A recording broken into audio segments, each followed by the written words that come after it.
and around the world. Asking Radio News is on the hour every hour. For all the details, go to askingradio.com. Hello, my Kudi. Asking Radio is here. Tell everyone you know. The wait is over. 98.5 Speed FM. Catch us if you can.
Speedy, welcome to the show for everyone. This is Extra Speed on Asking Radio 98.5 Speed FM Makurdi, and I'm King James YiYE. This morning I am playing host to Nathaniel Awuapila.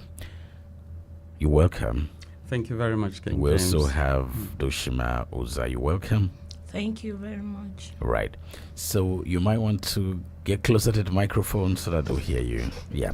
Okay, so today on Extra Speed, we're looking at the commemoration of the National Day of Mourning. So it takes place on the 28th of May every year, right?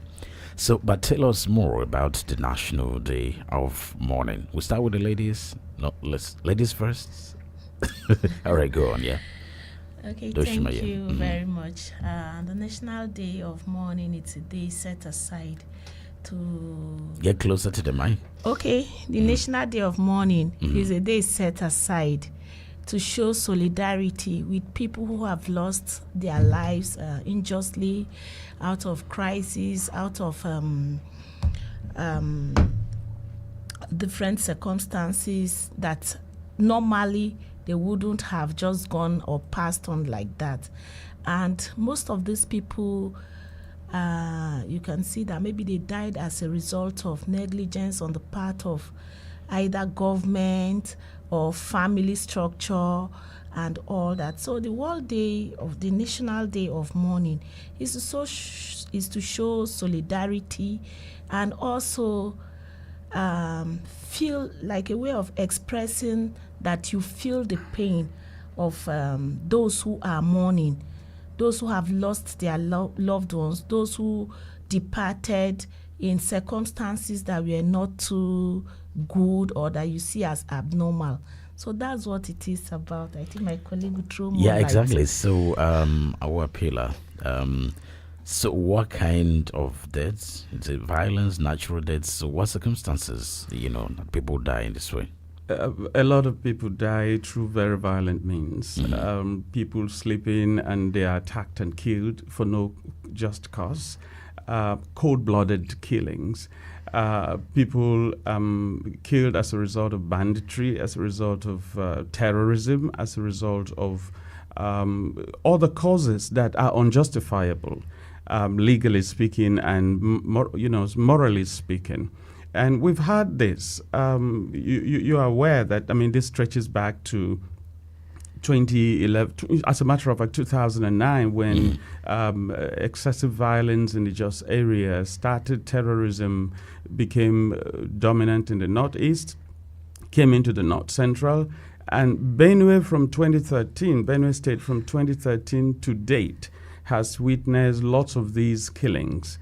People have been died, butchered, pregnant women torn apart, and children in the wombs pulled out. These are things you don't want to describe, except that this is a day we need to, because we're also calling for accountability.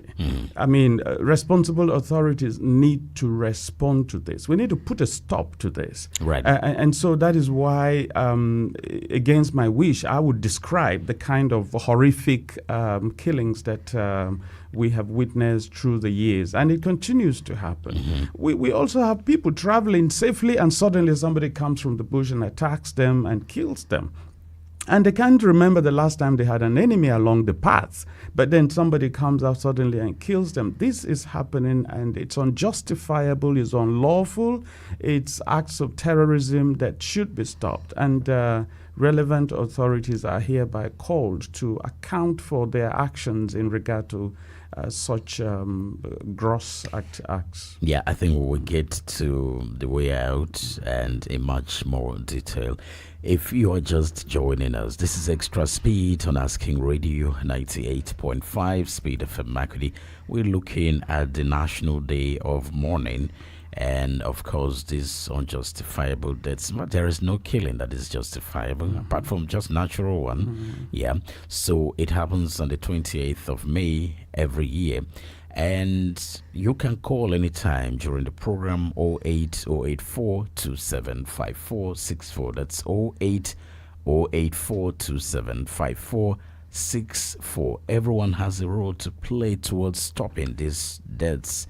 And so you can call anytime during the program. It's King James YiYE here, and I'm hosting Nathaniel Awuapila and Dooshima. Right, so we are looking at the commemoration of the National Day of Mourning in Benue State. It's national, as you know, by here.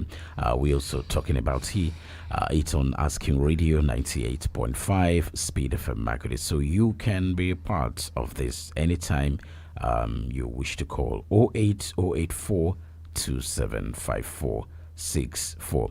Now, some things can hardly be explained, but everything has a cause. So I'm sure from research and documentation, you have an idea of what causes this kind of deaths here. Yes. Yes, there are some causes that have been identified. Like I hinted earlier, Nigeria suddenly started experiencing terrorist acts from 2009 up to 2011. But for Benue State particularly, you recall from around late 2010 to 2011, that was when the violent activities started. And it started around Gwe West by the riverine area, where you would have what we used to normally call headers, they would invade the lands, and when they were told not to go beyond certain limits, they would become aggressive and started killing people, slaughtering people, displacing households. That's how it started, but it moved from Gwe West to Guma. And then all the local governments by the riverine areas of Benue State got affected, including those even inland. By 2013, it became obvious that these were organized attacks. And people were killed. I remember that sometime 2018, we had counted that effectively 12 out of 23 local governments were affected. But by 2020, 22 of the 23 local governments had already been affected by this kind of killing. So you have armed attacks, sometimes you would say by unknown gunmen, but obviously terrorist in nature. And then banditry entered, abduction. So you have people abducted, some for ransom, and some would pay the ransom and still get killed. You had a number of these. And the most brutal were in communities where you have people gang up around them suddenly at night while people were still sleeping, people would attack and kill and slaughter to a point. And this is unjustified too. When you have a population like Benue State, and it said up to 10% of the population in Benue State got affected by this, with a large number, more than 1 million people displaced across the state. This is huge, and it's not easy to recover such losses when any society has gone through all of that. But these are some of the ones we can point to. Yeah. Asking Radio 98.5 Speed FM Makurdi and National Day of Mourning. We're looking at those people killed. As you can hear us if you're just joining us, and you can be part of this. If you have something to say, otherwise you stay and listen. We're also streaming live on YouTube. So if you go to YouTube, Asking Radio 98.5 Speed FM Makurdi on YouTube, you can find us there as well. Or you go to Facebook, that's Asking Radio 98.5 Speed FM Makurdi on Facebook.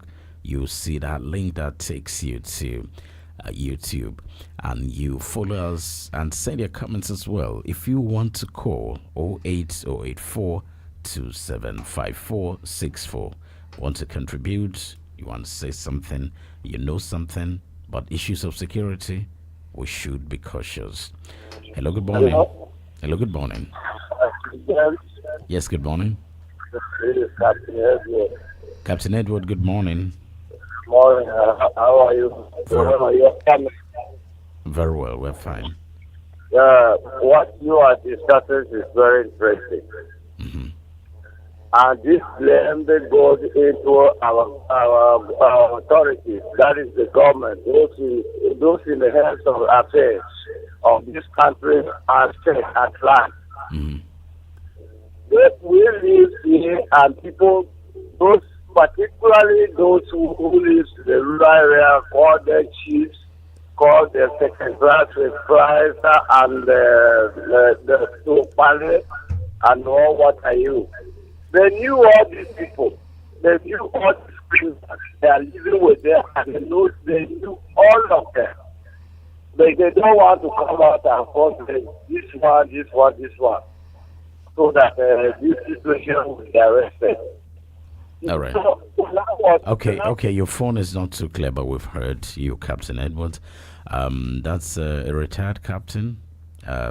He tells me he's 76 years this year. So you heard him. He is pushing the blame of those kind of killings to the rural communities, and he is saying that the local chiefs, the Tok Bandit, the whatever, that they know these guys. So perhaps he has a security background, so maybe he knows what he's saying. So, but if people like this have this vital information and knowledge, what should they do? Where should they go to? Perhaps he knows too, but maybe you just want to say. The Constitution places the responsibility for the protection of lives and property on government. Mm-hmm. And so naturally, if things like this happen, government is expected to know about it and take action. Yeah. And Nigerians remember General Sani Abacha when he said, when a thing like this happens and it persists up to 24 hours, then government is aware of it. It's difficult to, that's a military general speaking, and speaking in his capacity at the time as somebody very deep in government. So we take his word for it. Yeah. And so anybody would expect that, one, we go to government to report what is happening, and government should take action. I also remember, just like he has said, there were times when young people across the state rose up against traditional leaders and attacked them and accused them of being the ones that sold them out. And they would say, you took our lands, you gave out to these people, you took monies for yourselves.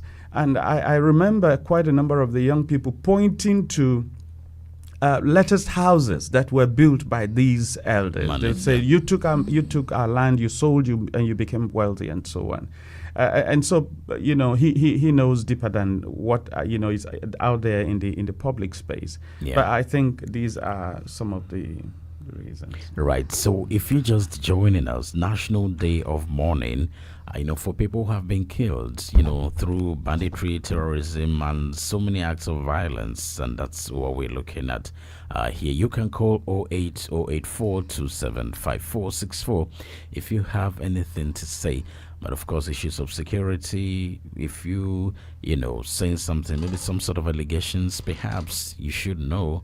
Otherwise, that may not be our position, except for something we are aware as well.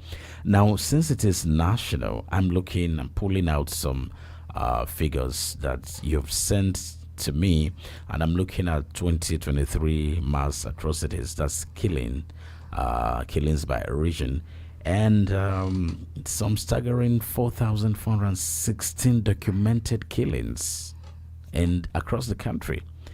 But what baffles me is in the Northwest is just 1,136. That's not just, but compared to 1,600 in the North Central. So it baffles me. Why do you think this is happening? Like within this period in perspective, most of the killings have been as a result of header attack on rural farmers. And these people we have a unique style of settlement in the Middle Belt. Yeah. Benue State in particular. We have this kind of dispersed settlement because we are farmers, and so it's very easy to attack. And then most of our people stay unarmed. So when they attack them, most of the time there's nothing they can do. And so if you see figures like this that are tilting towards the North Central, having higher figures, you will know that these killings are as a result of, we don't want to call it farmer header crisis. Yeah. They're as a result of headers attack on farmers. And this is very easy to explain. When it's dry season, the headers leave the far north and move towards the North Central, where there's pasture and all that. Yeah. And then when they come, because the people in the North Central are mostly crop farmers, they tend to sort of resist. Is there a way these cows can pass without entering the farmlands and all that? And this is where the issue starts. Because cows are not animals and you cannot control them in the real sense of control. They don't know the difference between grass and crops.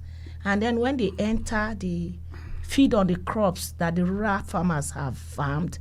And then when the rural farmers try to protest or complain, most times they are attacked at night. And if you look at these attacks, they are unique. Most times they happen when farmers are sleeping. And like I said, because of their dispersed nature of living, it's very difficult to get help quickly. It's very difficult to mobilize and organize themselves. Even if they don't have arms, at least they have numbers. But these numbers are scattered, so it's a disadvantage to them. And so when you see those kind of figures, naturally, that is the reason why it is like that. The killings are higher in the North Central because the headers move from the far north into the North Central. And when they get a resistance, they attack. Right. So 08084275464. That's 08084275464 if you want to call. So some of the other places in the country, the Northwest, as I said, 1,136, Northeast 904, Southwest 160, Southeast 344, South 272, and North Central, where we are, a staggering 1,600. Wow. Now, the effect of this attack on farmers are obvious, because talk about food insecurity nationwide, we are the food basket, but on a larger scale, what is the effect of all these killings?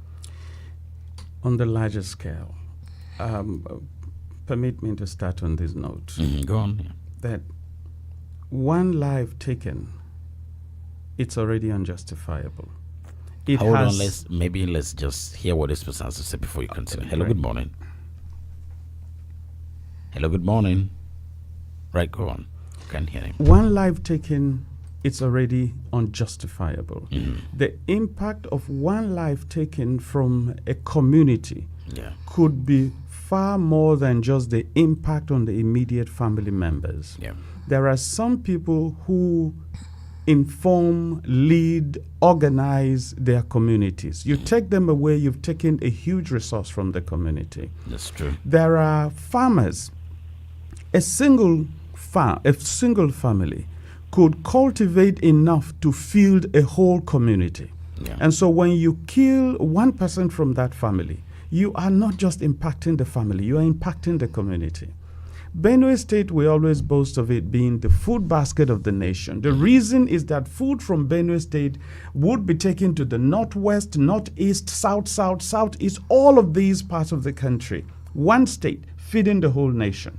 And so when you attack the locations where the highest amount of food is produced and where the farmers who produce the food are taken away, the impact is on the country. No wonder then that we have food shortages. No wonder then that nutritionists report that there is a higher rates of pre-harvest and post-harvest losses. And all of these have huge effect on the economy, on the health of people, on the nutritional status of people. Including those who are killing. Including those who are killing. Now, talk about governance. Governance is possible because you're able to generate income, IGI and so on. When you take away the people that produce the food, you're taking away the IGI. You're taking away internally generated income. You're taking away the wealth of the nation. So the effect is huge. But then also think about the trauma you leave in the communities. A lot of people across the Benue Valley and nationally are suffering from trauma that cannot easily be quantified. When people have passed through one traumatic incident after another, they have suffered a loss, and some families have lost 1, 2, 3 family members through gruesome means. Just hold on. Hello, good morning. Right, go on. And they have not benefited from services to address their trauma. They carry the trauma everywhere they go. No wonder then that we have got hyper incidents of violence across the country. On the roads you're going and somebody is ahead of you and suddenly the person begins to quarrel you and insult you and you're wondering, what did I do? People are carrying trauma around. Hello, good morning. Yeah, good morning. I'm Nathaniel from North Bank. Yes, good morning. Like what we are discussing about this morning is a very wonderful. Speak up, please. Speak up, please. I say it is a wonderful topic that every one of us have to contribute. Yes. I am of the opinion, you see, insecurity, I would say mostly the killing is in the North Central, and especially in Benue. And when you look at what is the problem, these our other brothers, instead of like what they have said the other time, right their cattle and make it live healthy. They don't want to do that. They only want to stop the other people who farm, the other people who give food to people to eat. If you look at today, the economy or the farming system has become a problem. Somebody cannot go to his ancestral home and farm. And it's affecting us. Food insecurity very, very much in this country today. So I am of the opinion, if there would be a round table discussion with all the elders of the other people coming together to say a word, because I do believe there are some traditional rulers who are part and parcel of these people. If they can tell those people today there is a need for round change, those people will do it. If you tell them today you need not to be moving from one place to the other, or even if you are moving, you should remember that those people you are going to their place are your host communities. Don't do anything that will affect them, and that if anything happens, you will hold them responsible. I do believe that those leaders, when they speak out, these people will abide by their words. The only thing in this country today is that people don't want to talk. The only thing in this country today is that there are some people who are watching, looking at many people being killed. Look at there are homes today, you have orphans. Look at homes today, there are no wives. There are no fathers. There are no children. People are being destroyed. Crop products are being destroyed. Many people are being ransacked today. When you go to the Agatu area, people are not settled. When you come to Makodi area, people are not settled. When you go to Guma area, people are not settled. Well, he has made so many points. His line just dropped, but he has said a lot. So it's more like we have identified the problem. We're looking at the causes, but also moving towards the solution. And he's trying to say that traditional leaders, opinion leaders in those places where those elders migrate, if they talk, those people will listen, and several other things. Hello, good morning. Hello, good morning. Can you hear me? Morning. Tell us your name, where you're calling from. My name is Awuapila Bernard. Okay. Awuapila Bernard. Calling from? It's from Lagos. Right. Okay, so quickly, let's hear you. You are from here, obviously. Yes, I'm from Benue State. Right, go on. Yeah, I am listening to you on YouTube, and right. The topic you bring up this morning is a very interesting topic. I want to appreciate the lady in the studio, Dooshima. Dooshima, I appreciate you. Thank you very much. Yeah, go on. Yeah, it's these killings of a teen I started a long time ago, and each time I hear about it, I'm very much worried, and begin to think what will be the lasting solution to this. Far back 90s, we haven't we're not experiencing this type of thing, because in those days, before you see a funny man come to settle in a particular area, they will first of all bring their women. Their women will first of all come and prepare the place before the men will arrive with the cattle. But as time go on, I discovered that these things have changed. Sometimes they will come to the place with their cattle in the night, and that will make them very easy to do anything and then escape in the terror of the night. So I think if the headers must settle among us, they should go back to their old fashion of staying with their women. Because any foreign man that come and stay with you without his wife, that foreign man is evil. It's evil. Because he can wake up in the night and do anything and run away. So I think one of the solutions to these killings, if they must stay, if they must stay with us, if they must stay among us, let them always bring their women. Right. Thank you very much, Awuapila, for calling. Okay, so as I said, we tilting towards the solution, and maybe just before we go back to Emeka, you heard what he's saying. The calls don't allow us, but the solutions are coming. So, hello, good morning. Hello. Hello, good morning, King James. Morning. Yeah, I want to appreciate the. Tell us your name. Tell us your name. Oh, sorry. I'm Theophilus Safa, calling right. from High Level. Right, Theophilus, go on. Yeah. I want to appreciate Nathaniel and Dooshima in the studio with you. Right. But mine is more of a question. I heard that a National Day of Mourning is a day set aside to show solidarity with people who have lost loved ones in a gruesome manner. Yeah. So how do we make this day have impact on the lives of those who have been affected? What is supposed to be done? I mean, how do we do this? How do we commiserate with those who have lost loved ones in these manners you're describing? Yeah. All right. Thank you. We're going to come to that, but he has asked already, so should we jump and answer that? Yeah, I think there's nothing wrong. He is saying that, yeah, we are commemorating the National Day of Mourning, but how do we make it, if you like, beneficial to the people whose family members have been killed? I think that's what he wants. How is it going to be impactful? Yeah, we're talking about it, yes, but they've killed my person. So how does this day make any meaning to me? I think that's what he wants to know. Okay, asking about how the day makes meaning. First of all, civil societies, NGOs, and CBOs have come together, and beyond coming together, they are trying to push for policy, that will see that these killings are being curtailed.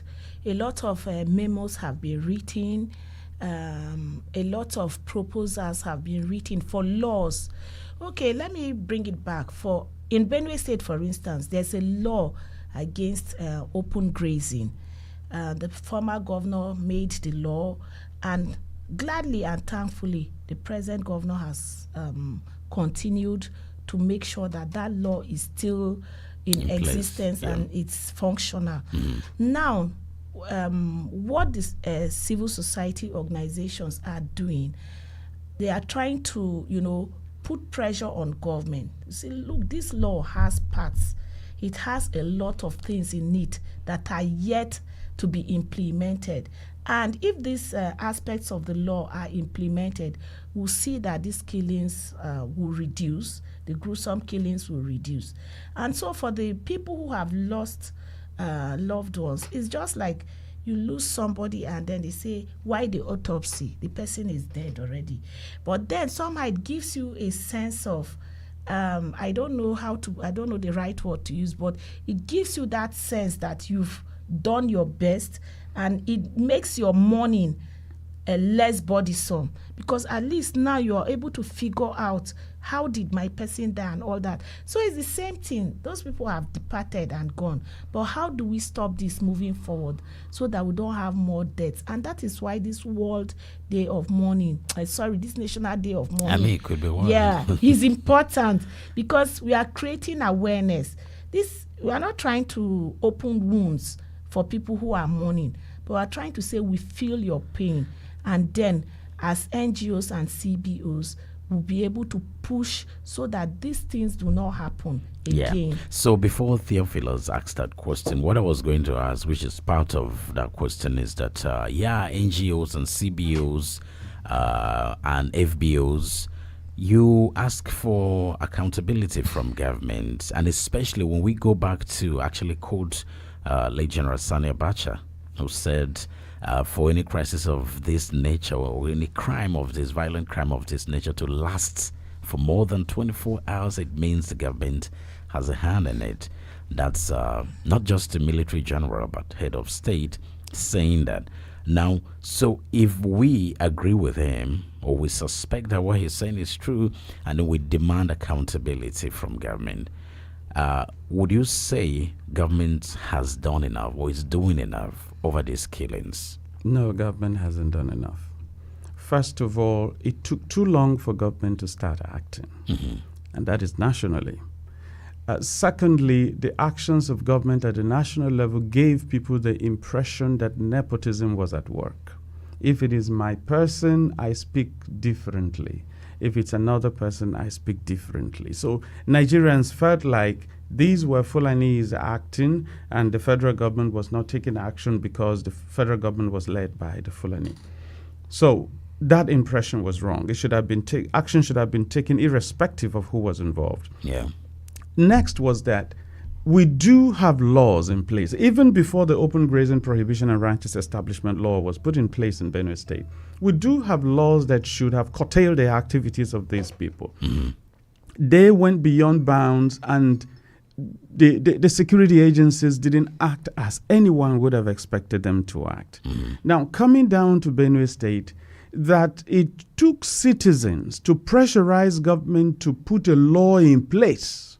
The Open Grazing Prohibition and Ranches Establishment Law also was an indication of slow action on the part of government, because if civil society had not kept insistent that something needed to be done, probably we would not have that law.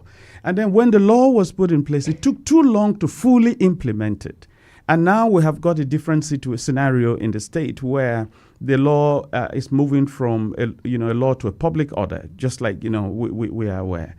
And citizens, and I have heard traditional authorities, including the chairman of the traditional council, the Totif himself, in council, saying this law should be fully implemented. But it doesn't seem to be fully implemented. So at that level, I would say, no, not enough has been done. So what is missing in the implementation? Okay. First of all, I've heard some of the proposals people have made. First of all, we can't turn the time to go and say, let these people come with their families and settle. King James, let me mention this. First of all, the design for these armed headsmen to come and do what they have done was not accidental. I have been involved in peace and security work for more than 20 years. And I remember leaders of headers warning that this was going to happen. And that was years before it started. They said this was going to happen. What is their reason? They said Benue State has the best pasture. This is what they said. And so I remember the leader, the national leader of Miyetti Allah, at an event organized by Oxfam in Abuja, said, look, you people are good at fighting. When any slight thing, you people come out and fight. You're going to experience a trend where headers are going to be coming to the Middle Belt, particularly the River Benue, irresistibly in the next few years. Don't fight them because they will not go. Think of creative ways. All right, so when you're asking, what else could have been done? Look, this was an opportunity for even Benue State to make wealth. What if the pasture was now commercialized? All right, yes, you can come, but you come and you stop here. You buy pasture. We would not have had a situation where these people come and enter farmlands and destroy farmlands and kill people. Is it too late? It's not too late, but we've lost so many people. But it's not too late. We need to begin to think creatively about our problems. We can't stop these people from coming. Trust me, we can't stop them. Because they are not just coming from the northwest. They are coming from the Sahel region. And the more the Sahara increases, and we hear the amount of land we are losing annually. This comes from the meteorological agency. The amount of fertile land we are losing annually. It means we can't stop these people from coming, but we can create conditions. These people have wealth. They are able to buy enough pastures to feed their cattle. By the way, let's not talk about the owners of these cattle. It's not those young boys you see that own them. These people have a lot of wealth. If we commercialize the pasture, we limit them to where they should go. And we'll make sure they buy the pasture at certain locations that are safe. They will buy it. We can even commercialize the use of our waterways. That is why there was this new law that came trying to make it a federal government property so that federal government will decide how it is done. And the state refused, which means Benue State, for example, has the legal mandate to decide what happens around our waterways. So there are those opportunities, and they exist. Right. But when you begin, you have different voices in the house. That is why government has not been able to take action. I heard the leadership of Miyetti Allah in the state inform me, look, you people keep accusing us that we are the ones doing this. Do you want me to tell you how much of the cattle are moving around uncontrolled and who owns them? I'm not going to talk about that on radio here. Yeah. So the people who own these large herds of cattle are not those helpless people moving, sleeping in the bushes, keeping the cattle and fighting to keep them safe. There are people behind who own them. And if those people are willing to come to the table, they are the ones that can come to the table and agree on a solution. Right. So it's the same thing with what Emeka said. Yes. Right. So, but do you agree with Awuapila who thinks that, okay, maybe in the past, our forefathers or whoever they were giving them lands, but the way they were giving them land, you bring your wife to settle, clear the land first so that we know you have a family. Do you think that works? No, it won't work now. Right. Reason is those herds of cattle were mostly owned by the people that were moving with them. Those days. Yes. Or by the families whose members were moving with them. Today, it's not the same. It's totally commercialized. The owners of these cattle, especially the large herds of cattle, some of them have never gone to the bush to move it. So it's a contract. Some people are hired to look after them, and some of them, who says they're married? If they're not married, why do they bring their families?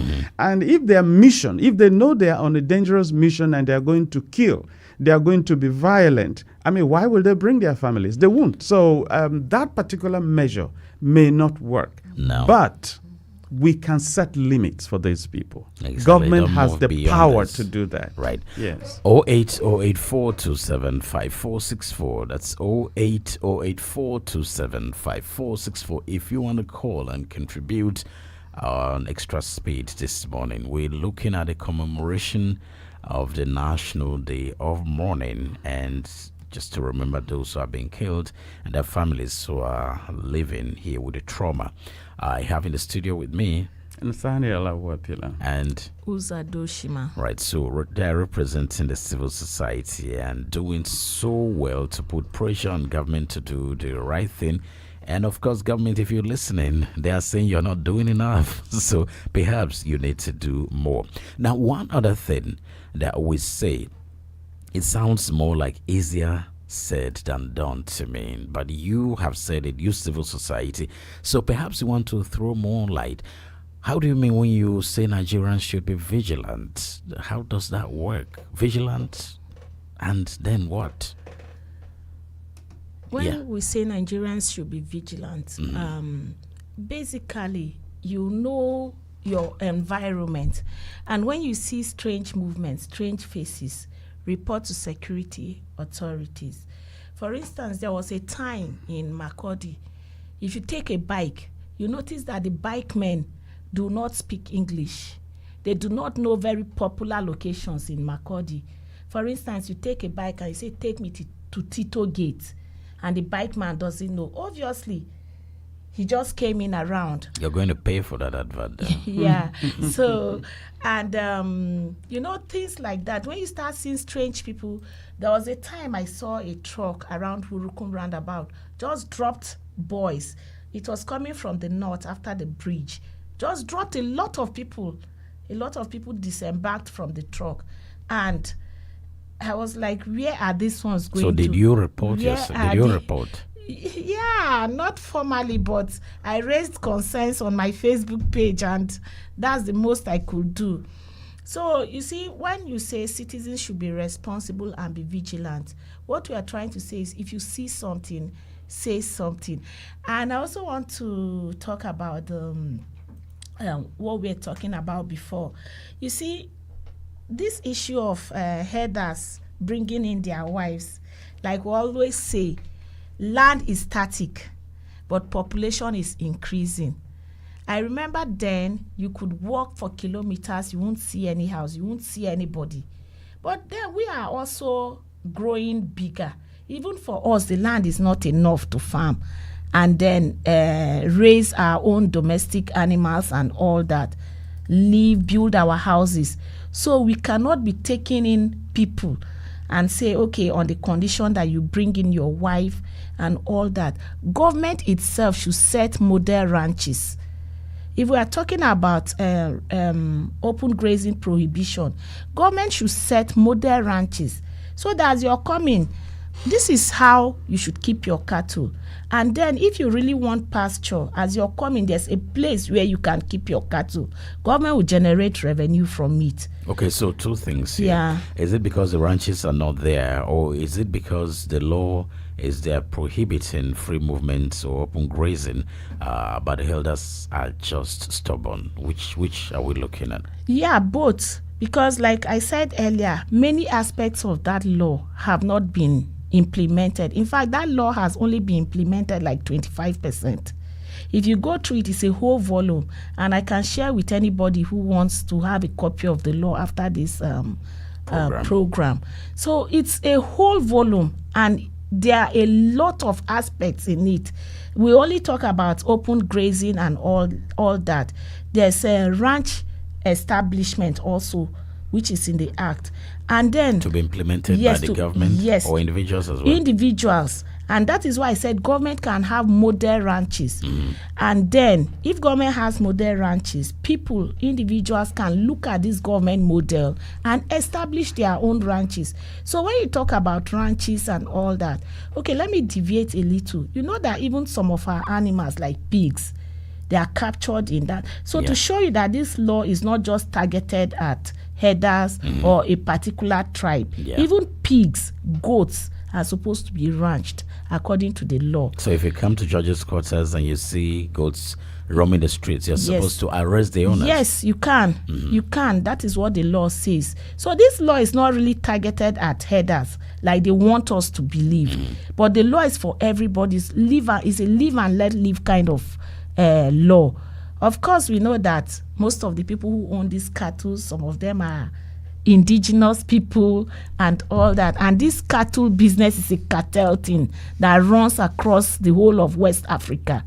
And so trying to reduce this thing to bring in your families and your wives, it won't work that way. Like he said, it's a cartel. And the people behind these cattle, most times we don't see them. Right. We don't know them. So I've read that, these crises have happened in, around West Africa here. And some countries like Niger, after a lot of clashes with farmers, they found a solution. Why is it so difficult for Nigeria to find a solution to this crisis? I think there could be a number of reasons. But first of all, if we are all objective and honest about finding solutions to a problem, then we all will come and agree first on what the objective is and what the particular steps to be taken, should be. So everybody is in agreement. But for a lot of the contentious issues in the country, where ethnicity comes in, religion comes in, my person is in power comes in, and so it's no longer about an honest attempt to solve the problem, which is why we have always had farmer-herder issues. We've always had it in West Africa. We've always had it in the Sahel region. It's even older in the Sahel region up there than down. The Sahel is catching up on us. But because, one, you may have the same ethnic group practicing cattle rearing. They are of the same tribe. They are of the same religion. And so some of those things that divide us in Nigeria, don't divide them. We are the same tribe. We're same culture. We're all experiencing this. Let's find a solution to this. It's easier for them. But when you come in here, where the people perceived as herders, one, people see them as of different religion. People see them as of different tribe. And so there is also the assumption that there is a plan. There is a plan that was hatched since several centuries ago that these people are going to come into this region to take over and Islamize. So you see, people are not talking about the issue on ground. They are talking about an agenda, something else. So the objectivity, the sincerity of purpose to sit together and discuss and agree and believe that the person you're discussing with is honest with you is difficult. Nigeria is so divided that it is difficult for even people in a community to agree. That's a problem. Right. So now, regarding this problem, it's something that could easily have been addressed. I think it could easily have been addressed because by 2007, early warning reports were already being published on a weekly basis. I remember WANEP, the West African Network for Peace Building, published a weekly highlight saying that by 2013, the North Central Zone was going to have increased incidents of the nature we had at around the time. We're going to have herders, and they also talked about terrorist incursion into the North Central region. And they also proposed actions to be taken. Nobody took action. And that happened, and it took us unawares. Can you imagine? Somebody published it 2-3 years ago, and it still took us unawares. Government has access to these reports on a weekly basis. But people seem to take early warning does not exist. Early warning is just an imagination. So I think, one, We have knowledge deposits that we could use that we're not using. Secondly, we allow religion and ethnicity to divide us so badly that we're not able to trust one another to sit and discuss and find solutions to problems. And just to hint at this, if Mieti Allah knew that a time like this was going to come, and they started warning at public events, I'm talking about Oxfam. That's an organization that operates globally. They started warning at public events. This is going to happen. When it comes, please don't let fight and violent resistance be the first thing. They may not know what the solutions should be, but they know that these people are not going to stop coming. And the warning came 3 years earlier or 4 years earlier. And you still allow this to come and your people to be killed and displaced. And then you're busy talking about a jihad of several hundred years ago as a reason. I think sometimes we allow ourselves to live in a world that is not real. Right. So now, in very simple terms, how can we stop these killings? Government should be more proactive than reactive. We have a government that prefers to react. Like if there are killings today, the government will get up, we condemn the killings, pack people to the IDPs and all that. People are farming in the rural areas. There are no security. Okay, we have these livestock guards. I think normally they are supposed to be in the villages, in the bushes, making sure that farmers have a secure environment to farm.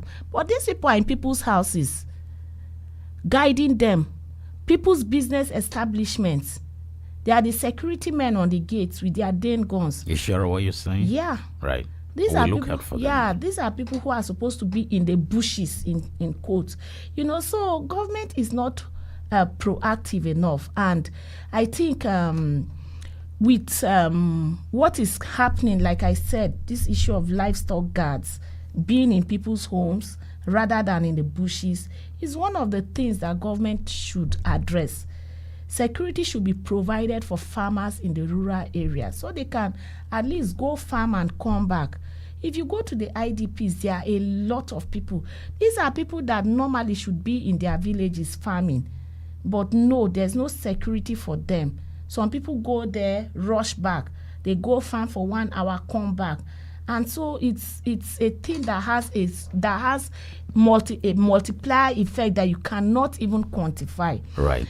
So time is actually up. Looks like it's just 30 minutes, but it's an hour. Do you want to add anything, Awuapila? The National Day of Mourning calls us to reflect on where we have found ourselves. And it's a difficult time. We have lost family members, we have lost communities, we have lost family wealth, community wealth. We are now at a point where we are struggling to recover the more than 10 years we have lost to violence and death. I think, on the one hand, while we call for accountability, asking responsible leaders to take action, I think we also need to build that collective sense of responsibility. Every one of us, we need to build that collective sense of responsibility to say, this is enough already. And we should not be willing to tolerate another death again. How we go about that would be possible if we begin to have conversations about how to prevent things like this in our families and at the community level. That's an opportunity. Thank you very much, lady and gentlemen, for coming on Extra Speed today. So that's how it's been today, and it's everybody's responsibility to be sure not one more person is killed. I am King James YiYE. See you tomorrow on Extra Speed. We play the greatest music, 98.5 Speed FM.